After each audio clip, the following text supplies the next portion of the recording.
أعوذ بالله من الشيطان الرجيم. بسم الله الرحمن الرحيم. اللهم صل على سيدنا محمد الفاتح لما أغلق والخاتم لما سبق ناصر الحق بالحق والهادي إلى صراطك المستقيم وعلى آله حق قدره ومقداره العظيم. إن الله وملائكته يصلون على النبي يا أيها الذين آمنوا صلوا عليه وسلموا تسليما. صلى الله عليه وعلى آله وصحبه وسلم تسليما. سبحان ربك رب العزة ما يصفون والسلام على المرسلين والحمد لله رب العالمين. رب اشرح لي صدري ويسر لي أمري واحلل عقدة من لساني يفقه قولي. السلام عليكم ورحمة الله وبركاته. سؤال والجواب واسوكه من دين كويني نعماما رنغري ما سيتين قرمونو أبو بكر حيدرا وكوين موسري أري كاومو أري كورو واسوكه من دين كوين أيمي أو نيرو بانغي لنكي كوتاكي وكوين قرخرنتي وكتاي كنا نهالي محمد بن باجي وكوين موسري مدان قلوبالي تجاني قنتي شغنا السلا محمد لمن السلا ننغا ورا سيدي مامرون كتن سوكه من دينا Bashir bun bade ma okuino kata asuka mantenga terengana na nyugo manda ya alma okuina kala ndo kata besuka mante inshallah wala laqike orni dangi tay wala no ko nawtu no inshallah nanangi ta kutenga o maremu wala laqike wala no khube wala ko inanti Allah hare ne mano kisenga kama Abu Maka wala ko inanti Abu Maka tenen kota iwo na logirin kumeni aro Abubakari radiyallahu anhu ibu kankotai ibu tenen kota na logirin kumeni ida tenen ya girin kumeni na tarata nyano na araba nyano ala musan kota yani gara madinan kilelga ora ko ina ndi kin ala musan kota kenge mu arabiul lawalin qasom bituhana kembre ngora madinan kilelga kibar benu wadangi kilendi ora honu saga taron kama kun kibaruri ma Allah la kutu Allah re awniro Madina ro raqe gupu gono kingani Madina tatin gupu go kingani Quba no ku Allah re da Abubakari worni kin nonga nan same ken kane Madina ko giligara kibare mu nandi Allah hare nemano kisenga kama ajongo indemo Madina aro Abubakari kembrenga iri kitembu gollen suka humantendi nan tauna Allah harendu nemando kisenga kamaro Abubakar radiyallahu anhu kembrenga yilenga nakare Madina kongol la kenya sa unyi taunu hono sede kombunga ma hono sede girgilunga ma yo kilempa ini kini Madina ro Makka kilenga kembrenga iyu ko kilempa ini kesa ura Allah harenga na erni una wari una gemu tisewainga bo Allah ranya bito tamiro hillo ke noni soba su iwo buku iwo baka na lisigi na kilempai makienga sege kienga na sege makien tawengo sere torno watbe kienga atuni yansa iwo yankana ikanundi bo Allah la kutu tenen kota iwo kienga rabiul lawalen qaso ntamundo hilonga Allah renda Abubakari iwo niro Quba kinchiga ngati arai kientaw kenai Madina ko ibunan sigi na Allah rengemu makienga tawatbe uyanka ikanundi Allah relli wati kengemu kinjigan jolonye kenai yahudiya yugo go kengi tambaron kama au kama na tambaro ke kitunkutu kendi di to tambaro ke kama na Allah harem paita nemano kisenga kama Abubakari aro aterle mumpili kena Amir ibn Fuhaira Abdullah ibn Uraykid aya wiya merere noni wokumna nyile yile merere noni kendi hay ni hay mai mego dankna wonu nanti ki hay Madina gombay kamana yugo bedu ari terle mu ki hay kunye aga dankna wati be nanti uyani kenno qusuyi akule al Madina kon qirite qanto ken kotanga ati ya banu qailata ati qailata remu a kabugu ara kitandenya amuru hongare ago kamana kebe muru ara kita na sabunya madinan ko kenya udanga no komi kadoya alla gara ken kado karen kare tim madinan ko na sabunya duna debun suri alla maka ya karen kare na kai har lagare na wimel lagare na ken sararange muni maka ina tana kai maka noni kemirenga makan ko nda nya kote nga aro toranga arakenga ma alla go dungen kinne alla go dungena ran nanti ampijire andiga madina kemirenga aw ko mi madina ko nya haygra ogazon kita ogazo be sere murunde ran ta kitana alla yime ga man kantai kemira yahudiya kaga kule nan da madina ko ago kuma ogazo be dugu wa arn tempaire sere hana be gra kemugo ken hana kule ne kanen rara kemira nya sere sugana mu ken o kule ne ora ko ina de quba aro madina na sagara ne wari kemira oto akin kenini me makibare ngo digana ma madina ime noni serun to yo baka honno ne nan same serul len kane Allah haren abubakari uro quba ruraqina ken quba kambalunga me goni ro quba noni igari wakati be kenai jamama qibu hina kembrenga Allah harenda yitin sirawi wa kingani tamro la siri wo sirahui Allah hare ne mano kisenga kama adiya tawu tamro ke sirahunga Abubakar wasika imen radiyallahu anhu Allah hare nta onteni Abubakar ken wasiki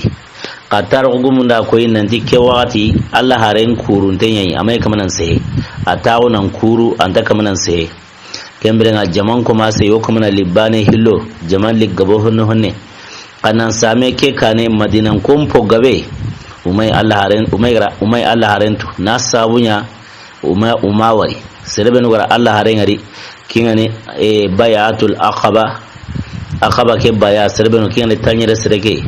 don ken jamanna loga madinan ko kuri kinga ko ni nanti madinan kompo gabe kuma Allah haren tu kinya sawabu ni sa Allah haren o taunu Abubakar wasiki keta jaman lingo kamala li honne yuto koma sene wo metirni wodi kangay men Allah haren kangay taana kyan wa masikana kyan usika sa na sabunya anga maddo misrebe wali suruhi liqani kenin kemrenga sika mbarken qoro ito ken taare noni Allah haren ngo no khube ora ko ina ndani tamru la siduga ore aga tawo no khube ken ko saga si Allah harendi kenga sigar doro ken no sabu bakar ra ijlamu ngasa na kenra Allah harendo kena na jalamu ke bamba purge kena ma sigi Allah harendi kinga ya wati besa serebenu go sikino ira to ken no kuya ja tagana ke hay Allah harenga nema no kisinga kama isuka mandenda to sa ja tagana ke hay Allah harenga kemra to ke morsa jama'a kamana ali ma jama'a ga worni gabo kembrenga tarugumuna ke irwari baka koy Anas radiyallahu anhu Anas ti ke kotanga tiken nani ike wolle mina woni jamango kamana ngawo kun kana mekhi yorno kombe qasundi yo kamana dengune o kuma jatirigenya purge o khana na Allah haren ari yaren na sawu Allah haren le akumba mo besuri ora to nya mo khomawari kembra awalem kumpa kemo besuri kembra anasiti iken lemunundi ke kotanga ya khana to mekhi ndo qirsum balle worno kombe qasundi yo kamana denguneya ke sawro na Allah harengari ito ke mo yarisa ma anasiti ike ya anga taw Allah harendi bane irato nandi ke hay Allah harenga nemanu kisenga kama ati na sabunya ima domina hoho wari keno Allah harenga kaba ima kawan jawaraya anga na war doro anga tunu nandi ke hay Allah harenga bo sere ngono no kuma to ka anase khoniti ikira warita ikiratu anasi irake irwa hilla baka kema radiyallahu anhu kemra Allah haren to kemorsa ma jamango gabano jamanga gowatbe Allah haren da Abubakar giri kemra kebe gani quba no ayo kuma jatira kuma ken segre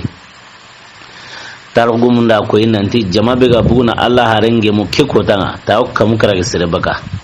madinan gondi serebe ga buna Allah renge mu ta okka mukara serebe ga gidil lansar nuwa kemira Allah rendo Abubakari igirisa yo kamana inyo mun terndi mi gorni ijatigrana Allah renne manu kisenga kama ariyanka Kulsum bunil hidim Kulsum bunil hidim radiyallahu anhu Allah reli yanka akenya kama Allah reli yanka aken kama Allah ren jatinya aken kebe gani Abubakar ya Abubakar kenya ga Khubayb bin Asaf Abubakar yanka ken kama kemira ora ko ina da Allah renne manu kisenga kama Abu Halim Makka bito siki dange halle Ali khana giri sen Ali karamallahu wajha aken khana giri na sababunya Allah harenyi gara ken to Makka nanti qarahanu benu gawi ma na sabunya makan ko mpo gawe ken ko tanga unyira ikidra honun qaraha Allah harenga ne mando kisenga kama kote be Allah harena kendi tasu anga yini gana kanu kitra ho sure unyira ken qaraha Allah harenga ne mando kisenga kama don Allah harenga baka ara qaraha nu kusu ya rengo alira nanti akenna equipe qaraha nu kui serbe ganari kemrenga ni suya ren kara himendara na ken kalen sagai kemra ali to maka kembito sikinoni aw kamna qara hanun sagani himenda khabar mun ta Allah rembu ken wurnde mura Allah ren kara aw ali nyinino kemra ali wo qara han sagani ato ke mori bito sige timine ali ra qara honu kusu sagali kemra ali qana hijiren nali Madina ali hijiren nali Madina gari aqana yanka Allah renga yanka jatgi be ken Kulsum bunil hidim ali qahanari yanka ken karamallahu wajha ora ko ina ndi Kulsum bunil hidim ke Allah ren jatgi don wa kenya ni sirhana hana sirbe ga fati Madina gondi na sabunya Allah renga diga Madina ni to kamana misire ke taga Allah ren misire ke ken taga nen no en Kulsum bunil hidim akelli fati na sawunya ke kota kristiyani awuni ga lato musiri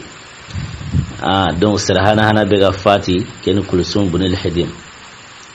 kemra Abdullah ibn Rawaha kelli toki kinga Allah ren ne mano kisenga kama ayanka Kulsum bunil hidim ayanka kenkara bo kebe gani muhajir nanwa ya re ganta serbe numa kunyanka Sa'ad bin Qaisama kunyanka kendi na sabunya ke ko tanga aken ka hanan ce ganange yare maya ma kembrenga muhajir nanu yare ganta kubenu ma kunyanka Sa'ad bin Qais makara bo Allah ran yanga Kulsum bin al-hidim ya ka kendi anyin kira Sa'ad bin Qais ma yin kira kenkara na sabunya kenka pesenteni jamani kata bismillah ranwa kiyan sabuna Allah ran yin kira no kotasu Allah ran yin kira no kotasu kiyan Sa'ad bin Qais ma Allah ran yin kira kenkara ne mano kisenga kama Allah rai ora ko nan Allah ran yanka uba ayanka tenen kota kina Rabiul Awwal qaso tamro hilo kina ko ni nanti Allah ran ne mano kisenga kama rabito tamro hilo ara Kenya ya hijra ke kileni gila déplacer baga maka kota be mago ke na Quba kemira ken su ko mante ken geme bito tamro hilo kina Rabiul Awwal qaso atta mundo hilo Allah ran bange aduna rumbake ken gemu ke jatai wa gairo Madina ken kana gemu ke jate wa gane fatina kana ken kano geme ke jate kemira Allah ra segre ro ke jate ri Allah ran ngane ne manu kisenga kama kemira Allah ran ne manu kisenga kama ayini kira Sa'ad bin Qais ma ayini kira kenkara ayi sirrum masala na dinan kabarin ko ni sirunda kenkara ni to no yesa saba qorqore wono woni kenda Ammar bin Yasir ken to ngana koni tar ko ya tu inden mosri na sabunya sirhana no beno gara toran gida dinani ken Ammar bin Yasir na sabunya Ammar bin Yasir amma kenyani serin pure hananga yare hana bega serin purau salama o ke dinani ahawa kenyani yu hana bega serin purau salama o ke dinani ake mara hawa rukun su komanten serin purau salama o ke demanen kama Allah ranya ne mano kisinga kama na danga Ammar bin Yasir ari mara hawai Allah ran watin sabran ala Yasir fa inna maw'idakum aljanna ti yasirin ko yasir karun ko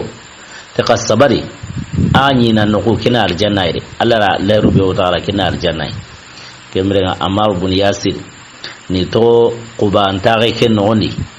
akenya de Allah rena nemano kisinga kama kenda yi Makka salliran yuma besuri salliran an ayini an salliran no kuyo korni na kenya an salliran wato an sallin yana no kanandi jamanan kawma me no karan tai undiga sallino kemai ganyan Makka har Allah ran yime akenya Allah ran yime ira salli alkaba quraini an ayini sahaba no ku no kornte besuma salwati nake an siki no nan salli kemrenga Ammar ibn Yasir akenya de Allah ran da no to Quba ti haraga na no khusigin ni re na kenya misire aga na misire sigin ni re ti kenya suronore jamana to kapa me na salari kenya mpaso no ko korntanu ku sallenga na sabunya ange angu men go kani sureli surosi ya no kunne korna wasalnari serta no khana wi kara kun kanu no kunne korni wasalnari don wuti no khubane nda kori besuli salli kendi kembre ngati kenya surono Ammar ibn Yasir radiyallahu anhu akenya na ki hakarla ko Allah ren ne mano kisama Allah ren khanara hakarla ke ara dungara Allah ren dungeti hakarla ke kenya sabune Quba misire asike asbabun sirhana kina Ammar ibn Yasir radiyallahu anhu ma kembrenga Allah ren dungi hakarla ke kenno kusui Allah ren nyamar ne ya ne mano kisinga kama tuna misiren sipasima una kenso ila misiren sipasiman so birambe gra sipasiman Omar mu birambe misirege sipasiman ga jope tarugumunda ko inanti sirna Jibril alayhi salam kenyalli na le qibla nukun koyi Allah harenga nema no kisinga kama qibla ni qangai qibla ni alkawa bange angana te qibla kenno kimbaka kenda banare kimbaka ni sharqu a qibla kenni Allah garo nyamaro no jonko no kube wadi kana qibla kemra o ma ko me alkawa wo okuro kimbaka na akiyan sabuni sun gankane no kusandi kimbaka ka muradun naro alkaba yayi ane misira so sigini amirabu aw ken jonko no alkaba bange ken alman go sikino kube kemra ka muradun ro qibla ko kuma hoti kimbaka kemra Quba misrake aqibla kenani almamin sigira kemra tisena Jibril yali nali alkaba bange nali ken koyi Allah haranga ne mano kisin akama taro gumunda koyi nanti kemra Allah haranga gire wo tuna sauni no Allah haranga ri giren sauni Abubakar Siddiq radiyallahu anhu aken kana ri gire mutu na sauni Allah haranga giren tate kenna ngale sidna Umar al-Faruq radiyallahu anhu aken khana re gire mutu na sau Abubakar khallentate kemrenga golinya nun kutun nan dangi ukutena nangi ti gollenga bokebe hay kenya hikima khora islam awli Allah harendi giren sauli Abubakar re khallento kikenga Umar re khallento kikenga kemrenga jaman kitena dangi ti gollenga Allah khanara islam nun gemdu sababai birambe Allah renga fati kibaru yille islam awon kibare akana ga won kibare kelli yille Abubakar kiten kama Abubakar kala in fati ken ga Umar koy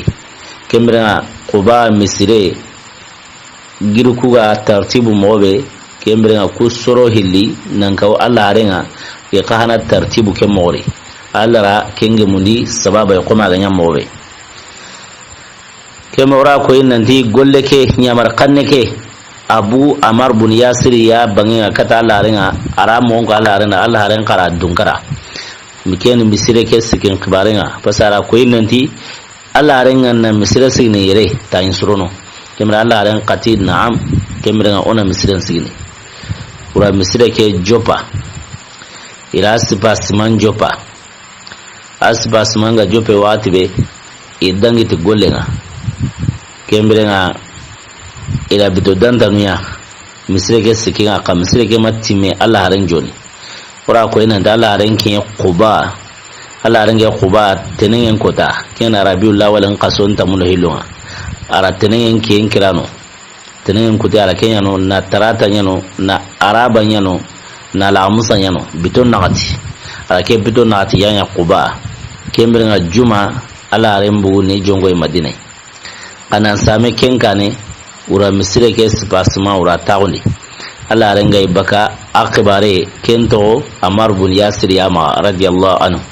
Ammar bin Yasir anya koy ayungu maunga bakinya ma ar sahaban kutu ha ayungu me si asike nyungu mau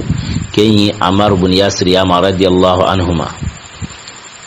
kembrenga Ammar bin Yasir ar sahaban kutu ira misire ke ura sigindi migawati mani ala ren ko ni dangi nande madina keda misire ke khibare sa tar gumunda ko nanti wani misire ke sigini kebe gani aqibla manginga ila ken tagati gire artuha gire ndo to hanya aminte ila qibla mangi ila ken tagati kenya kembrenga atarnte kenyi tamro la sirun kutunu na tutu na kenya tarntunga anna tan khane tamro mpoye kembrenga utoke morisa ya misire ke dabare migawa sikenti mani ila sikenti mani tarugu munda koyi nanti misire ke atono ma Allah haren ngo fatini na sabunya qur'ana yimere misire ke tolli qur'ana de no ko be wotin la masjidun ussisa ala taqwa min awwal yawmin ahqa an taquma fihi awro ke misire ya ken quba misire ngati misire be sibasmanga tawti Allah kanninga gili ko ta hananga Allah rengaro madina ko ta hanabe dongu tan qaba Allah harenan sigi ke misire de misire ke dungonu ken quba taanu qur'ana nditiga fihi rijalun yuhibbuna an yatatahharu wallahu yuhibbul mutahhirin ati sirwo misire kedi iwo munda nan senu talla khaw sen yomen qannu sirwari widu senu nini don alla khaw sen yomen qannu kiga nya wati be alla arenda quba taanu artinde kemira alla hagara tigati senawa kemira angulla halana qangai ida alla aren jabi nemano kisenga kama nanti aywa arabun ko ni laranga ni himbe ken sudan ne yana dia nyamintere o gire mutunu wal masole ni du sura ka kebe gani jinga ira kengari yahudianu ye idu senne ti jinga iwidu sura na hina kempalle iwidu senne ti jinga kembra kun khana ira yahudianu ku dia kileke ira kemutu na sawin iro yahudianu yo taale mawre ko ba dungonon khana ya yana dia nyamintere keta widu senne ni hina ti sudan nga kempalle o jinya na yankai ira kengo na Allah arena nanti o jukunyi ka khora war yahudiyani Allah arenti Allah hayra tigare awro kiyai Allah hayra tigaga ti yuhibbul mutahhirin kembere ta awro kiyabadi kembere sennawo kenali Allah ra mosiri Allah hayra quba dungonun tiga ti sennawa kembere islamin sunni do khodo sennawa angana stinjai anyamo gunera on kanu angana katandu sudana hina kembere na jinya na yanqi kenya timanteni wasara gumuna kenya qam na sawunya Allah hayra quba dungunun tiga qur'ana ni diken jukui kemra kebe ni misire kesa ura misire ke sigini na sikenti man Allah haren ngaranta won kute kenya na misire ke to imoni abubakare khalifawu ken qahanaya na misire ke to imoni birambe abubakare ga fatisa umar khalifawu no yari kenna misire ke ataruntu yugonu ora ko ina di tamarula sirnu ira kunya ya tarduwa kembra taruntu yugonu lahu kembra umaru wati umaru rahi taruntu benu gallahu arakunda wari no ko benu wa qosara kacena kunsidi ka umaru ma misire ke karanan saga kare ka ken konira no ko benu bonandenga wari gilayi tunga arakum mo onsuroli kembra umaru khari iqal fa on gutena ke mori Ali qahanari Usman qahanari nalitoki Umaru ya kemra Usman wati nisa Usman ra kara nan sagai Usman kenda kara nan sagai ken quba misringa kenda taga kai kibe na qibla manga ara gire ay gire be anyege tengoti gorkullenga kemra ara qibla bangen taga tikinga qibla bangen ara kenya gire himbe nyege tengani ti gorkullenga kema usman ra dabar na haram baro ni mosri aken khalfa wa atinga kemira to ke mori sayyidina ali karamallahu wajha ken khalfa wa ati misre ke moni na lawra ma sayyidina muawiya khalfa wa ati misre ke moni kemira muawiya khalfa ndangi halisa khalfa li yile na ya hankanga muawiya wati khalfa li yile na ya hankanga aribo khalfa wa ariya hankama wa muawiya dangi halle kemira kundi wati ya ki wadi mira banu umayya kingani usman sorunga kenu banu umayya ngonga kemira kingani muawiya ta sorunga usman su ko mandena qabla bane banu umayya qablan sabiyan kemira kundi hankan su ko mandenya na quba misran to imon ito ke morsa ma hangata na toki kumpanga kingani abbas da muwa dawlatul abbasiya kili toki dawlatul amawiya kemra dawlatul abbasiya kun khanari khalfaun njopa na misirge to imoni kemra ho kundi khalifa go kundi wati muhammad bin abi ja'far iwakhili al mahdi kili na li misirge kara na taga na harambor ni mosil kenda taga na hokkahu addarenga na harambor ni mosil kemra kebe ni misirge qibarenga lengi kota kei a misirke quba hay no khobe aron madina ay suko man den ta o me lengi ha nan same ke kane sagara neni aron madina na ay jatene madina tatinde be wai ka amay jatene madina me ka lengi kota kei aron madina suko man te ita o me Allah gara sirebenu warja hijinga kungara nabillahi ibrahim jabi kemra yana da hiji wasallini ke misire de kene quba misire kemra Allah rengaro madina kota hana be kene qubai ila misire ke sigina ko mi qur'ana yime gartay mawbe ora ko nanti misire ke asiken sababu kembu amar bun yasir yari akenya na ko Allah renda tagna misire sigina ni yire ta insuruno Allah ren kara digame kara dungara Allah ren sere yayi sere saban wana sawarne ya ta khalla sirwa amma iballa i hakallan kuy hakallan go anyu dungara na golentiya kenya sabuni misire ke ura sigini wanya salama on ta kuma ce korkore sere su wana da hiji ana daga madina an tasruno mana lisal quba misrin qur'ana ngara misire be ko na tiga nan ta sigi allan kannen kama asfas mangare allan kannen kama kenne ge misiraide kemira misire ke gara yilla ta hakebe ya na lawra ma banil dawlatu abbasiya wa gara kenya sau atarun kama dawlatu abbasiya nan halara yilla ta gabe ya na lawra ma lenki ka kendi amen gabe ne tarku ni mosiri ken sabura wasi ne re bo kebe gani misire ke khibaren asa ora ko ina de Allah hare ne manu kisenga kama arabito nati ara kenya nya madina quba ora ko ina de tenenge ayanga quba na tarata nyano na araba nyano kembe na lamusa nyano juma beta imbere abu ni jongo e madina kembe na abu na misire ke khibaren to amar bun yasir ma na misire ke tagandi amati mehina aro sabanun kutu kunda misire ke kute iratiman ka Allah ran ko ne bu ar madinan kileliga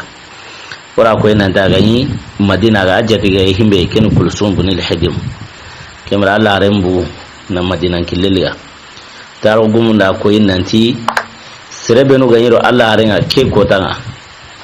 anyi kene kame sere me haqe kame sere kunya to kindan yiro Allah ran bade kutun to quba na sawnya misir tage ke khibare kunda amar bun yasir kun to no misir ke khibare kemben Allah ren dangi ni jonkoyi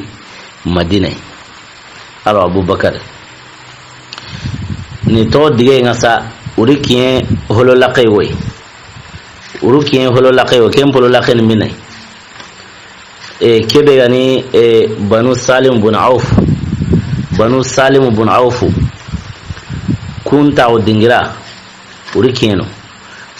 sara nan ati jumanga atinda onyi noye kene banu salim bun auf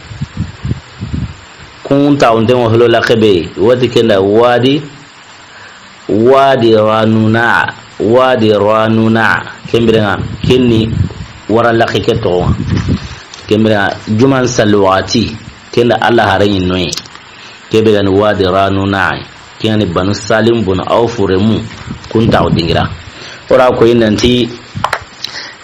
qabila suga nyino awati nukhune korinte nyama kenan sali dingira kemra juman ati kenda Allah harin ke qabila sali dingira kiyani banu salim bun awfuya kebe hayni ya sa kiyani salama on juma hana nan same ke kane juma masali Allah harena makanta ran sunya uma juma sali kemera na luquba uma juma sali kemera juma nduni banu salim bun auf juma ni noy kemera Allah haren juma hana arni sali ke dingirai kene banu salim bun auf kun sali dingira tarugum da koyi nanti jama be ganyura Allah haren ke kota ayi kamen sale baka gili lansarunu ar muhajir nanu kemira Allah arenda salama on juma hana araken salli ke wara laqai kengani wadi ranuna kemira ara juma ge salli ke wara laqai ken sabra tar hukumu makuru ke juma khibariya Allah arenda qudwa be qara ke jumari tar hukumu ra qudwa ke sukho manten sa ke sabra natwi kutuba ke Allah ran sihari nasrun waju kemra na sawunya ke hay salama on juma hana ye Allah ran ma juma salli na same ke kane makanda ran suka mante ya juma masali salama on juma hana ya hake kemra ra juma ke salli abu hale quba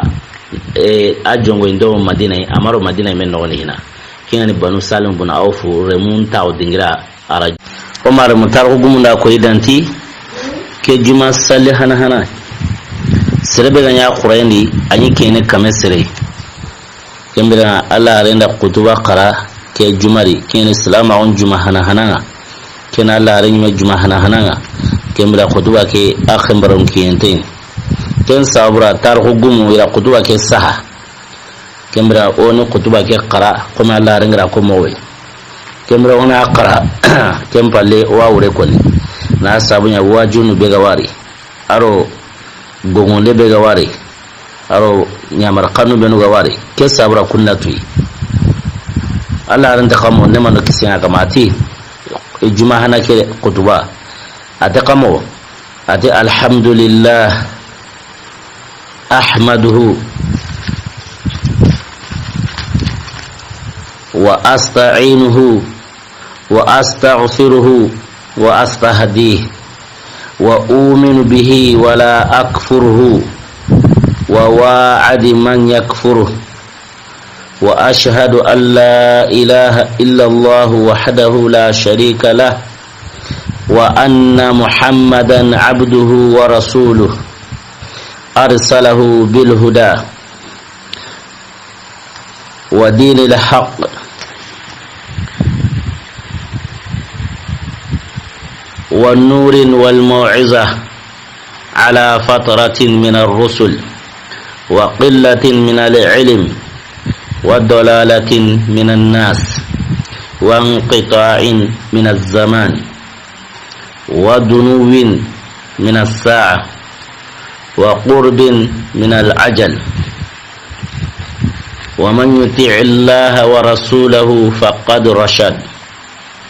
ومن يعصيهما فقد غوى وفرت وضل ضلالا بعيدا وأوصيكم بتقوى الله فإنه خير ما أوصى المسلم فإنه خير ما أوصى المسلم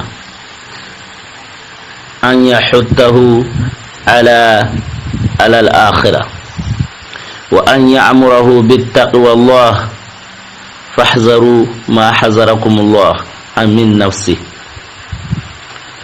ولا أفضل من ذلك نصيحة ولا أفضل من ذلك ذكرى وإنه تقوى من عمل به على وجل ومخافة وعون صدق على عون من أمر الآخرة ومن يصلح ومن يصلح الذي بينه وبين الله من أمر سره والعلانية لا ينويه بذلك إلا وجه الله يكون له ذكرا في عاجل أمره وزخرا فيما بعد الموت حين يفتقر المرء إلى ما قدمته وما كان سوى ذلك يود لو أن بينه وبينه أمدا بعيدا ويحذركم الله نفسه والله رؤوف بالعباد والذي صدق القول وأنجز وعده لا خلف بذلك فإنه يقول تعالى ما يبدل القول لدي وما أنا بظلام بالعبيد وما أنا بظلام للعبيد واتقوا الله في عاجل أمره في آجل أمركم وآجله في السر والعلانية فإنه من يتق الله يكفر عنه من سيئاته ويعزم له أجرا ومن يتق الله فقد فاز فوزا عظيما فإن التقوى الله توقيه مقته وتوقيه عقوبة وتوقيه سخطه فإن تقوى الله تبيض الوجه وترضي ربه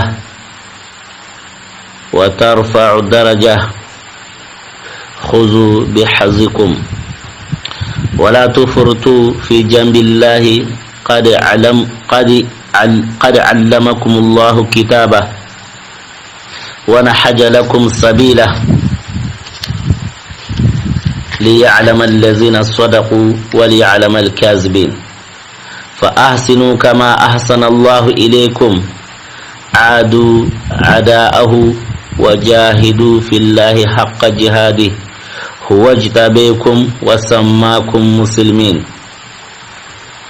ليهلك من هلك عن بينه ويحيى من حي عن بينه ولا قوة إلا بالله فأكثروا ذكر الله واعملوا لما بعد الموت فإنه من أصلح ما بينه وبين الله يكفيه ما بينه وبين الناس ذلك بأن الله يقضي على الناس ولا يقضون عليه ويملك من الناس ولا يملكون منه الله أكبر ولا قوة إلا بالله العلي العظيم أما بعد أيها الناس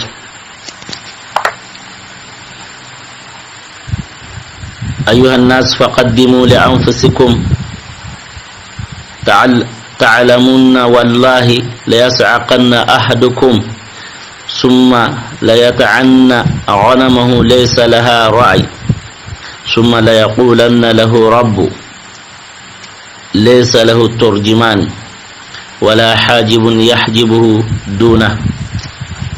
ألم يأتيك رسلي وبلغك وآتيتك ماله وأفضلت عليك فما قدمت لنفسك وينظر يمينا وشمالا فلا يرى شيئا ثم ينظر قدامه فلا يرى غير جهنم فمن استطاع أن يقي وجهه من النار ولو بالشق تمرة فليفعل ومن لم يجد فبكلمة الطيبة فإن بها تجزى الحسنة عشر أمثالها إلى 700 ضعف السلام على رسول الله ورحمة الله وبركاته ومعرمو الله رنغرا قطبا بخران نيمان دو كسينا كما كيان قطبا هيكي وهغرا قرا عربون قنني سلام عن جمعنا جمعنا عتين داني بنو سالم بن عوف رمون دينغرا wadi ranuna arani kenno kunye kembrenga Allah renda juma hana be sallar khutba be qara ken kutuba yake Allah renda qamo kutuba kiri ata alhamdulillah atu Allah tigana ahmaduhu ati tigane ko Allah ra iwo Allah tigana iwo deme murnu Allah ma iwo yahe murnu Allah ma iwo kande murnu Allah ma ati wo tongoni ni ti Allah ati inda yana hisrin Allah inda yana kahiri ati iwo yomen qonini kengra Allah kahir nawo sira suganya kahiri iwo ken suka manten qonni inda kun kamanule an kunya besi ibese lemai ati wo serene nande kamane sunda maganta Allah bane pe kapalle mandaya ati wo serene hilakari nandi Muhammadu yake me Muhammadu Allah ko men yani ya akhi haran yani ya ati Allah ra iqi tikanenga aro tungundina ati Allah riqi tinoronga aro wajunendina ati kenda yi kutenya gile qihar na wara yi qiharen pamarni na sawunya Allah rendo isa na auke ne makamuntu misine qihare ho ndakeni kembrenga ati kinga ati na yi har na o ken kuti kena kutenya gile har na wa ati kinga ati na to agullo ati kinga ati na serun samu ati kinga ati na watin kuti kinga har na wa ati nga kuti ati kinga ati na al qiyamah sa kentinto kinga ati na tijalan khana kentinto ati serebe gana Allah batu anda Allah haranya marqanin batu ati gen kamanin kandere ati serebe gana Allah kuta anda Allah kuta na faranya marqanin kuta ati gen kamanin samu wa harace khana ati ken kamanin samu sangun dawi kinga Allah to bagatu ngare ati iwa wasini iwa nyamarni di Allah kan ngare iwa nyamarni ti Allah kan ne ati Allah kan ne kenu hunsu hosirenga islamin an qabana imin islamin ladhi tikinga ati aro ona mesu lara gollen khanai lara gollen yang ona mesu ken khanai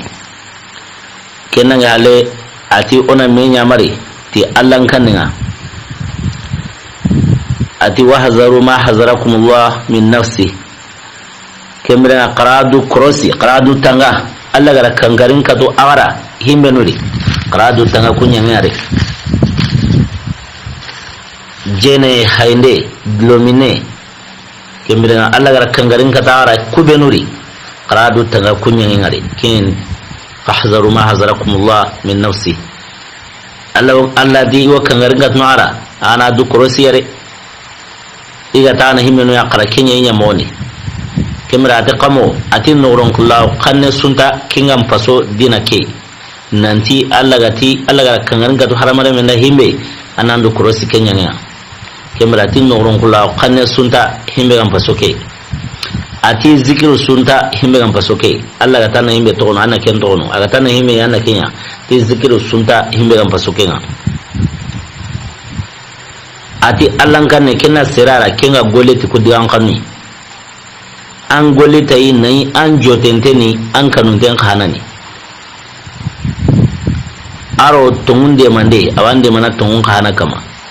ara wande mana lara Allah ran gollu awande mana kun khana ana goleti kudigan kanni Allah ran je kutuba ken woni ati serebe gana honsroli kenga aro Allah na ando Allah na ana kensurondi kembrenga ti Allah khanaw ando Allah na ana kensurondi min amr sirr wal alaniya gilam gundum pinu arambanga pinu anda suka mantenya na surondi ati serebe gana Kenya ati la yanwi bizalika illa wajha Allah anta hoho ngani ana tikengolle nyanga maganta Allah jati anga mana Kenya mundu kembrenga atiya kullahu zikra kingo nyana andanga ni hinko nere ampi fi ajil amri kembrenga anduna mpi kengo nyananda hisire aw nyananda zikiru ya anduna mpi nundi aw nyana sawhoy andanga nini hondi kengo kalemballe anga kalemballe ngora nya sawndenga ngani ati bira kebe hina yaftaqiru almar'u ila ma qaddamat kembra bira kebe haramare mengo hitagin kata honga angara himenu nya nuwarandu kane birambe ango hitagin kata kuma kembrenga aw nyana sawhoy andanga nini kenga ati ka ati sirbe gana ketanaya ando alla na maken suroli ti kembrenga ati wa ma kana min siwa zalika sirbe gana ketanaya ka ando alla na maken suroni kembra al qiyamah ko da kenya ngana saw igollenga yawaddu law anna bainahu wa bainahu amadan ba'ida kin gamna annatana nandi har sagara lati gana ware iri golle kenaga golle bureke abiti ma abinne aya ngana sawkinga awanna tana nandi har sagara lati gana ngalle iro golle kenaga ima wari yaga ka kenda yanare kembrenga asage da megere khari wa yuhadhirukumullahu nafsa Allah wa gungono baki imere kembrenga ka kanu Allah na sawnya Allah ga dekra kenya karanya ga tana ke tono kra tono kembala Allah ga naliga sira suranta nyanga ngate nyana kome Allah nyanga ngate mo sira suranta siren sitini kome Allah sidi mo Allah kenya sawadin qur'anani